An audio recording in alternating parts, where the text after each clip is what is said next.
Hello, people. I'm repairing a mistake there. So it looks like when I was doing the stream, the music was way too loud, and so nobody could hear what I was saying. Which means that I will just do a commentary of what I was doing in this game where I play grass.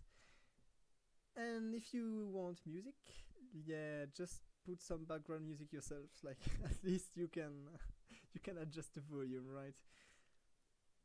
So in this game, I'm going to try the new grass floral composition, just because I've seen this map, and I noticed that I could get grass regional Pokemons in there, so I got the idea from there, and then I just went with the flow.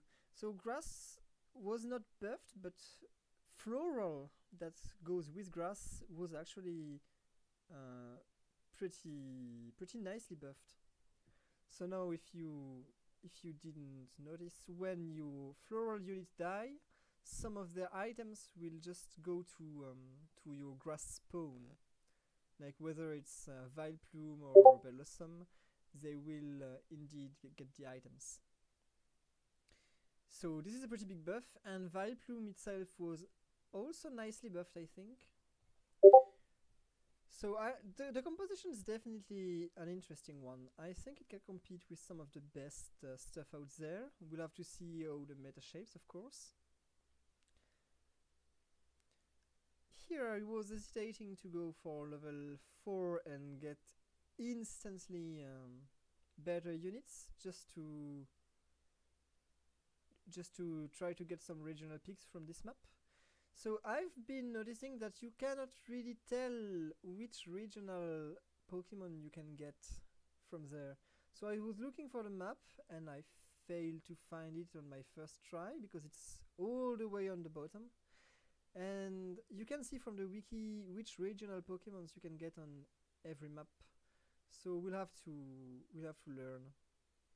So I take the fossils there just because I want to play grass, and so I want at least one leaf stone. So most of the time, leaf stones will just be for EV. You'll see that this time around I do a little bit of adaptation. So yeah, I could also go for level 5 here if I wanted to sacrifice some econ. I could definitely do it. But I will just consider that grass is strong enough early on for me to not need to do this. Which ends up being correct. But this fight sure was a close one. So this guy evolved Golbat, and Golbat early on can go pretty big. But yeah, we are able to go through this fight. It is going really slow. No problem though. So grass region early on really works super well. I regenerated a ton of HP this round. So between these three items, I'm considering the Eternal Ice, just because I will be able to do a Pokédoll, and getting defensive stats in grass compositions actually is pretty big. Just because you do not want shield, because while you lose your shield you do not regen, but you want resistances to lower the rate at which your health lowers, so the regen becomes even more efficient. If that makes sense. Also, Bailiff was actually buffed on his spell this patch. Like, Bailiff's spell does double the damage that it dealt before, which also buffs the composition big time.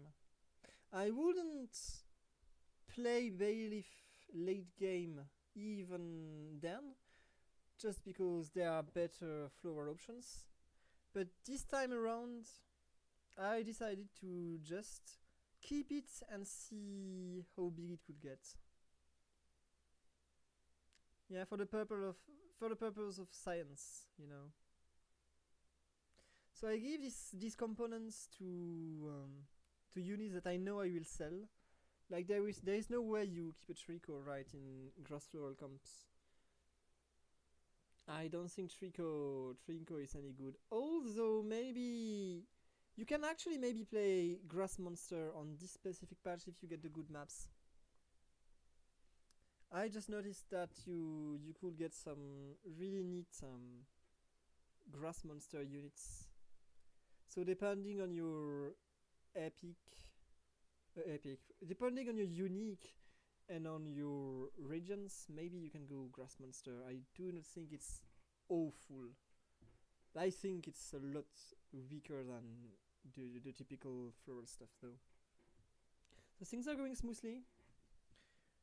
We build a recon. We face. So this guy is Obscurox. I didn't know. Let's call him E, but he answered to me on the Discord. So yeah, this is definitely Obscurox, or whatever he's supposed to be called. I'm putting disrespect on his name. So he's spiking right now. And here you see I have a grass additional, but I will not take it. You know, just because what really matters here is the components. Like you do not care about the unit most of the time. So yeah, this guy is definitely spiking right now. There was no way I would have won this run. It's pretty unfortunate because breaking the chain win so close to the PvE round is actually really hurting me. But sometimes like things like this happen. If you do not play the chain lose, then sometimes you just break your chain win. That is things that happen. So by the way, the chain lose strategy that I was doing for a while does not seem to be optimal anymore. The fact that you can't really fish actually nerfed this strat big time, since Magikarp can now not be sold for money. And actually I am fishing a lot of Magikarp, so rushing for water units seems to not be the play anymore. So I'm building the leaf stone to just clear my items, because I will soon have a lot of them, and the leaf stone is like a given. I've taken this fossil stone. There's no way I do anything else than a leaf stone this game, so I may as well build it, right?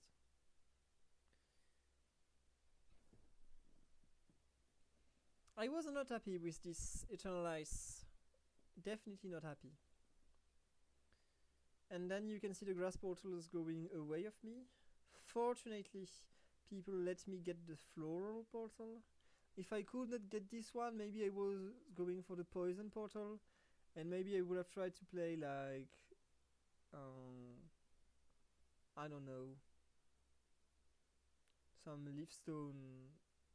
How is it? I do not even remember how it's called in English. You know, this monstrous thing that's poison, and you can make it become grass, and it regens, and it's hell, and I don't know what it's called.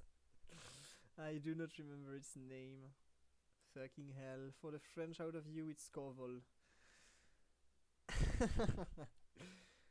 Okay, so we get Tropius, and Tropius is actually pretty great. It is one of my favorite floral units, just because the fact that it generates berries is actually super strong. Generating berries can help you big time, especially in the mid game. If this guy has 3 items and you get a new berry for free every turn, it's actually really fucking good. So I lose to this guy. I'm not spiking right now, you know. Grass really spikes at grass 7, and this is one of these situations where I want to be picking my unit rather than my component, just because making this unit grass actually works super well. So if you can get grass Vespiquen in a floral comp, I think it is one of the best units for the floral comp in the whole game. Way better than Eevee with the leaf stone. Just because it can like double itself and heal in AoE, synergizes pretty well with what you want to do, right? Know that the grass heal has been slowed down compared to some months ago. Like Vespi Queen is a really great unit. And here I didn't buy Chikorita just because I wasn't expecting to be playing Chikorita later on into the game, and you will see that I will get so many Chikoritas that I will actually keep it. And so you see this Phantom here is, I believe, the reason why you can play Grass Monster, right? I think this guy is a monster, yeah. So if you get like the runes map and the game gives you a Phantom, then maybe you can go Grass Monster, you see. If you've got the, how is it called, like the...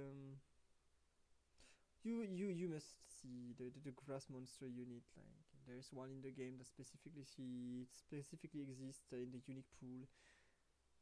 These are Pokemons like I do not play very much in most of my fan games, so I do not know the English name.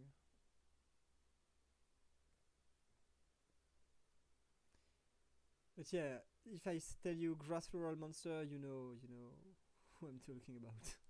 Just only one of them. So you can definitely do some things with Grass and Monster if you get the good setup. But you should definitely be paying attention to the map you are playing on. And I would say, especially the second map after turn 10, this is when you can really build the core of your composition. Like the first map doesn't really matter. The second map is the most important to build your core, and then the third map is for adaptation in the very late game. So when you get this map, if there exists a specific unit that's really strong and you could be playing for, you should definitely be playing for it. And this is why the game right now requires a lot more game knowledge compared to what it was before. So I'm Grass 7, and Grass 7 is actually the Discom's power spike. So we are exceedingly strong right now. I'm slowly replacing my weak units with better ones. Like right now, I think this guy has to go. Even though I cannot clone, I cannot clone anymore. Like it doesn't really matter, right? The unit is level 1 after all. I get a better carry. Like Phantom is definitely a better carry. Going into the mid game, that these really weak units, you must get rid of them. There's no way around that. You have to abandon some strengths for others. I'll probably go. You should go for bug 2 at level 8. Your second bug should be your 8th unit, I would say. So Stardust on this guy. More regen, more shield. Make it tanky.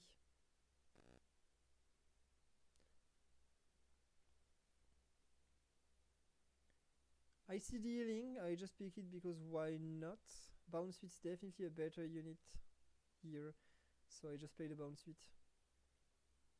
I'm just rolling and I see what I get, and this is where I'm really close to get to evolve this Bayleaf. This is the once in a lifetime game where you play this unit, right? You pretty much never see it because it's not that strong. But I told myself this guy has been buffed, let's give him its glorious time, right? So I'm rolling right now just to try and get the units I need. Get to evolve my Ivysaur. Definitely useful. Better floral unit. And that's the only thing we're doing right now. I could have evolved this combi instantly, but I was keeping this Ditto for a potential Bayleaf. I think it's a mistake. Like, Bayleaf should not have my priority. I should have prioritized Vespi Queen rather than greeding here. Should definitely have kept have played for Vespi Queen, but we are able to win nonetheless. This is Flying 6, and Flying 6 isn't that much of a menace. It's really Flying 8, that's spikes. And by the way, look at how many berries we could stack. That's so many berries. And so here another grass monster, you see there's actually a lot of them. There is actually a lot of them, so you can probably go like easily monster 6, grass 7 with like 1 leaf stone and level 8. I think it's pretty easy to do. So there's something to look for here. But you definitely need this map though. If you get like a map where there are monsters, you can go for grass monsters, I would say. So that's not something that you will specifically look for while going into a game, but that is something that you will rather do if you're given that. So here I'm actually grading my rolls because I'm so close to many things. I know that Phantom I will not really evolve it, so I do not buy it. Like this guy is going to be sold later. And there I just get to evolve Bayleaf. So I'm going for it. And the reason why I do not evolve Combi is because now my priority is to evolve Budu. Budu is way more important than Vespiquen, so I want to be keeping this Ditto. Like, getting the Meganium is... it's like for troll, right? I don't think this unit is this important. Even though it was buffed, I don't think it should be a priority. Like, you can play it. No, it's fine. You know, it's a fine unit. If you're given Meganium, you can play Meganium. But if you're not specifically given Meganium, then you should just not go for it. Right, this is mostly for trolling. You can also see that I'm sometimes forgetting to get my berries. Not like I'm using them anyway. Not like I'm using them right now anyway. I'm keeping all of these berries for the late game because now my comp spikes and it's strong by itself. So I do not need these, right? Using them now would be a waste. I'm keeping them for the late game to strengthen my comp for the rounds that actually matter the most. Rolling now is pretty much trolling because even if I got an upgrade, what am I doing with it, right? I would have been locking my shop. This is a PvE round, so I should not be improving my composition at these stages.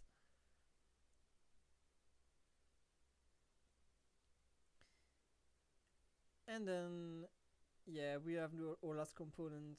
What we have right now with these two Eternalize, like, it's not that great. So here I will do like leftovers and assault vest.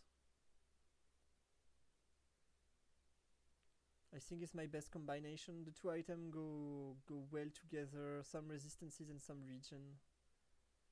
At least they synergize in some way.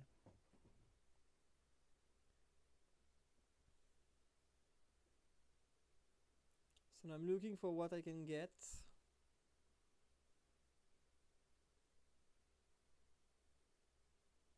Of course I'm playing this guy, right? With this Grassidia.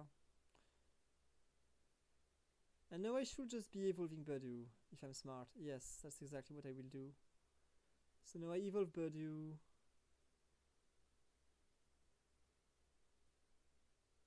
Give it the stuff. Place it next to the Grassidia. The tanky stuff should go for Tropius. Just because this guy, if he has a full stuff, he's generating berries at the side. So that berries that you generate on the side are better berries because you can choose these units that actually get them. It's better than just having anything on Tropius, right? So this is the reason why stuffing Tropius is so important. So right now I lose this one to like one single cast of Oho. If you look at the damage, this unit is like... oh no, it's not this time. It's not OO this time. This time... OO is destroying me next time, I think. There's one round this game where like OO one-shots my whole comp. So do not be too stressed with these berries. You should definitely use like at this point in the game, right? You can at least give Tropius one berry every round, so he generates another one anyway. And I give some of them to some unit just in case it helps, because you will not need all of these berries later. And no flying 8, so flying is in its power spikes. It's exceedingly strong right now. Really, really extremely good. So these rounds end up super, super close.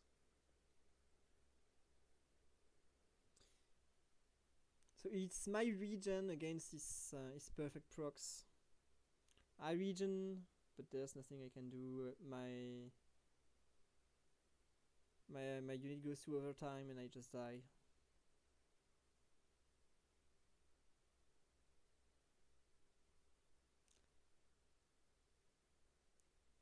The reason why I go for this flame orb with grass is because flame orb actually burns you and costs you HP. But if you give it to a carry that will not take damage, then actually you just regen the cost of the flame orb. So you get plus 30 AD onto your Shaman for basically free, right? I double this guy's damage for free because I'm regenerating the cost.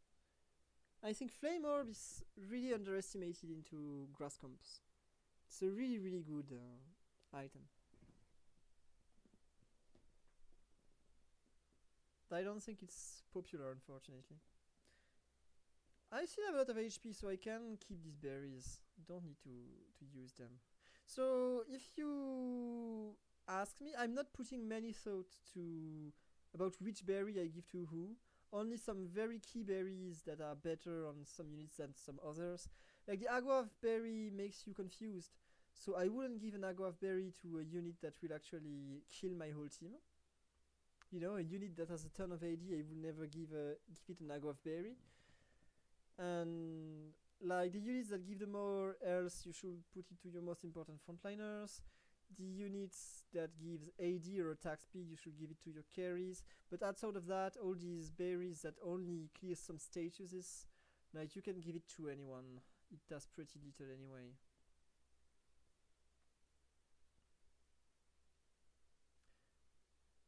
There are some very specific berries that can complement each other, like the Aguave makes you confused and you can then clear the confusion with another berry. So there are some smart combinations that you can actually do, but when there is so many berries to play, like you do not have time to combine them most of the time. Like if you put your thoughts onto which berry you put on who, you will not have the time to use them, basically.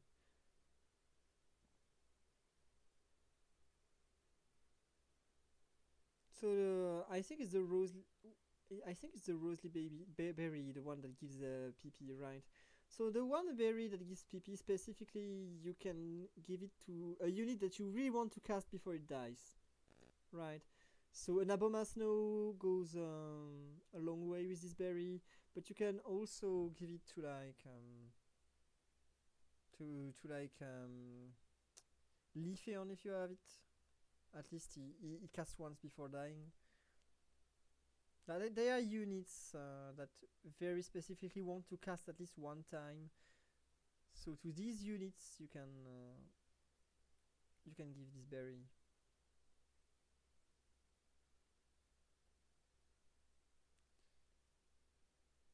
Yeah, pretty little success with these rolls, but I may be able to evolve Turtwig, and this is when like Oho one shots my team. Like look at this one, literal one shot. Literal one shot. I've had a tough time against this fire comp.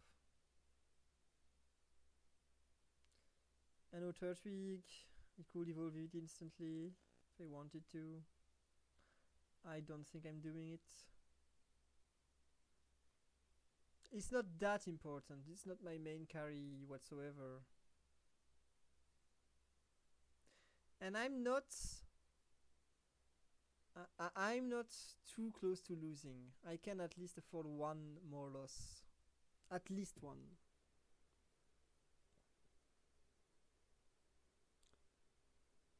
So here I'm hesitant.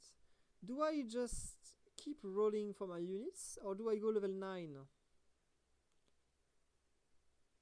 Because as you can see, I didn't even put my my bug, my second bug in this comp yet. Just because you see, I don't know what I'm doing there. I'm evolving my unit, of course. Right now, I have already really good units on this board that I do not want to replace just to clone a Vespi Queen. But if you can evolve Ghastly, like always do it. This unit is extremely strong. Put your trust in this unit. Give it stuff. It will always do good for you. It's a really strong unit.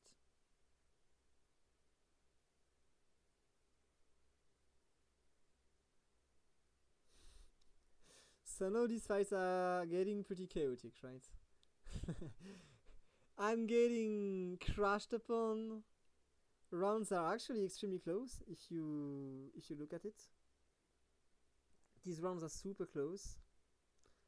And I'm able to win this one. So it's now a duel. Can I resist the crashes? Or can I not? I'm still hesitating. I do not know what I want to do with this comp. I should be consuming these berries right now. I should definitely be consuming these berries because I have so many of them. It's already the late game. Sure, like Obscuros has 70 HP, so I still have time to play. But I should definitely be trying to kill this guy right now. I end up not using many berries next turn, and it actually cost me a lot. Between these three items, like none of them are really interesting in my situation. I think it's a pretty bad draw, so I will just take the Shell Bell to get some more heals. And I don't think this item really matters. I don't think it really matters at all. I'm somewhat stuffing, but you see, not this much. I think this Rosely Berry is pretty badly utilized. So I was confident because I won last round that I would keep winning. And actually this fight's a lot closer than what I expected. So this one is not going well. And here I am actually in kill range. Or at least I believe that I am in kill range. Which is why I should be going for level 9 here. What am I doing? Oh, I'm looking for a bug, right. I'm looking for a bug because if I do not get a unit that I can put on the bench, there's no way going level 9 is helping me. And now I'm using my berries. You know, no, I do not want to lose.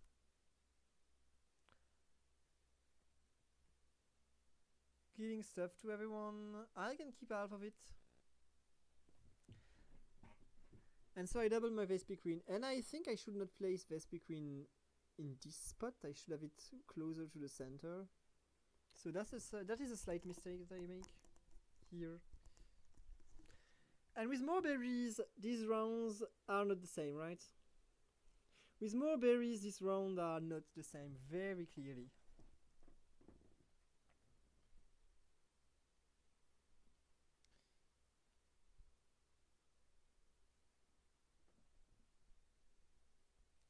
I should be placing my berries. Oh, yeah, I should definitely be using berries right there. I don't know what I'm doing. I'm hesitating. This could cost me the game if I do not pay attention.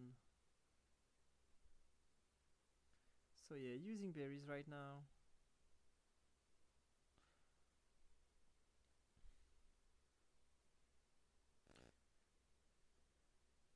Using berries. When I have them, the fights go well. When I don't, the fights don't.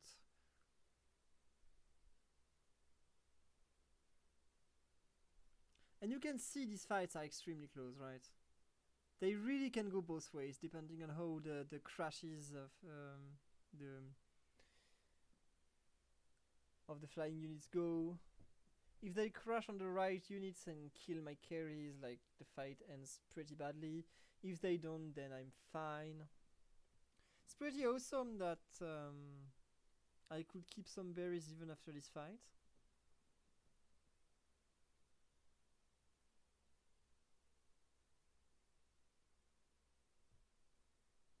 But this is a really, really great game. I know that Obscuros is still fighting to get a better comp even now.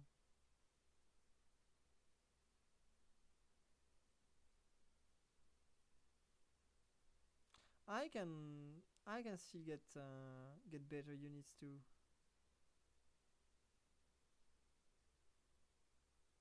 Like right now, I just abandoned poison. Like poison does not have this much value in this setup at all. And here, because I was rolling, I actually forgot to use my berries. And because I do not use my berries, look at what happens. Because I do not use my berries, this round is actually a lot closer. Shaman dies. And things go terrible. Meganium's trying his best. And I just do not die. 1 HP there. 1 hellish HP that will carry me for at least one more round. Because I have berries. I can win one more round using all of my berries. I won't do 30 damage obviously, but I can at least win one more round and see where things go. That's the least I can do. So I'm giving all of these berries to every unit that I deem strong. I still do not move Vespiquen. I should definitely be moving Vespiquen. And here, more berries, fight easier. Right? Even though I put it pretty much randomly, more berries seems fight is easier. Means fight is easier. That's nothing more than this, right? So I should put this berry on the guy I want to cast at least once. That should be, yeah, definitely this one. And here for the last round, I actually swap Vespiquen's clone, right? So now Vespiquen is a lot more centered. And we'll see that even with one and only one berry, with Vespiquen centered, the fight is actually a lot easier.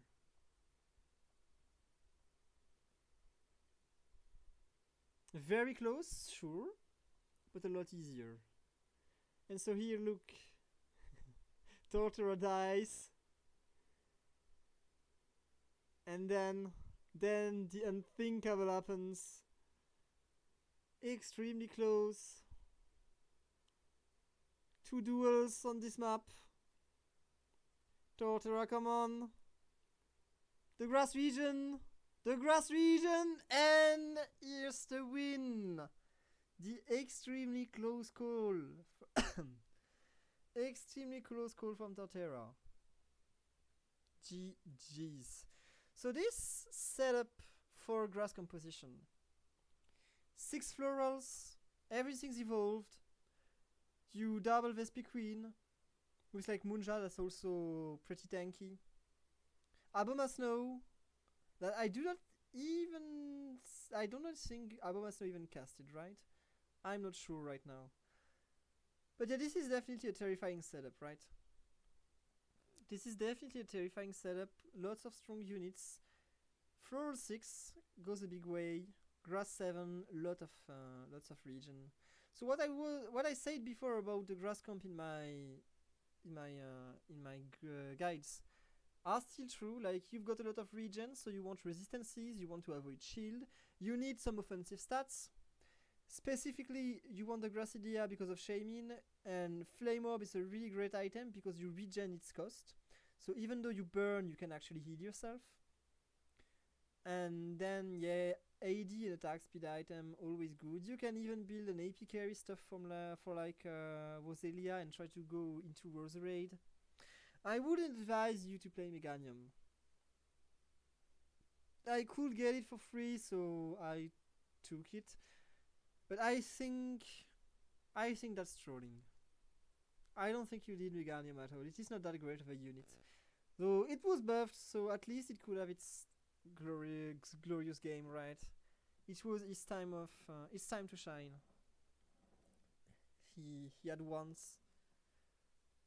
and only time to shine in his whole existence.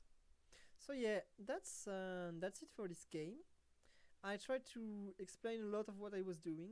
I hope this helps newer players and even older players that actually have a tough time thinking about how the game really works. I would advise you to really take a mental note of which units you can specifically get on which map, because I believe in the future of this game the regional maps will really need to be taken into account when going into a game. Like the meta will probably be shaped around these. Right, there probably are some regions that will be a lot stronger than others for specific comps, and so maybe there's a specific meta comps that will need a region, and so one region will specifically become overpowered for one patch. Like these are things you must take into account, right? So I would advise you look at this stuff, you pay attention in your games, try to take mental notes of which map brings you what unit. You know, that's the number one advice I will give to the better players out of you that still watch my content. Thank you for listening, and I'll see you in the next one. Bye, people.